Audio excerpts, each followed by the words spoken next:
അണ്ണാ അണ്ണാ അണ്ണാ എന്താടാ അണ്ണാ അവളുടെ കല്യാണം മുടങ്ങി.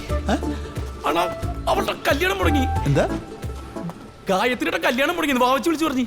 അയ്യോ കഷ്ടമായല്ലോ. കഷ്ടമായെന്നാ? എന്തു പറ്റിയാടാ? അതൊന്നും എനിക്കറിയത്തില്ല. അണ്ണൻ കണ്ടോ, ഗായത്രി ഉണ്ടല്ല ഇനി എന്റെ സ്വന്തമാണ്. അവളെ ഞാൻ ആർക്കും വിട്ടുകൊടുക്കൂല. അണ്ണാ അതെ ഇത് വേഗം സെറ്റാക്കിയേ. നിനക്ക് ബാക്കിയിൽ നിന്ന് ആരാടാ പറഞ്ഞേ? അതാണ് അതാണ് അതാണ്.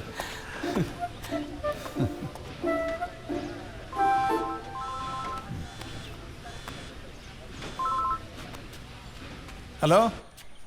ഹലോ അണ്ണാ, വല്ലതും അറിഞ്ഞോ? കല്യാണം മുടങ്ങിയതല്ലേ? ഓരോരുത്തനത് കേട്ട് ഇവിടെ തിളച്ചു മറിയ. എങ്ങനെയാടി കല്യാണം മുടങ്ങിയ? ഇന്നലെ ആ പെങ്കൊച്ചിന്റെ അച്ഛനെ കൊന്നിട്ട് സ്വർണം മുഴുവൻ ആരാണ്ട് എടുത്തോണ്ട് പോയിന്ന്. ഇന്നലെ രാത്രിയിലാന്നാ പറഞ്ഞേ. അവിടെ മുഴുവൻ പോലീസും കൂട്ടൊക്കെയാ.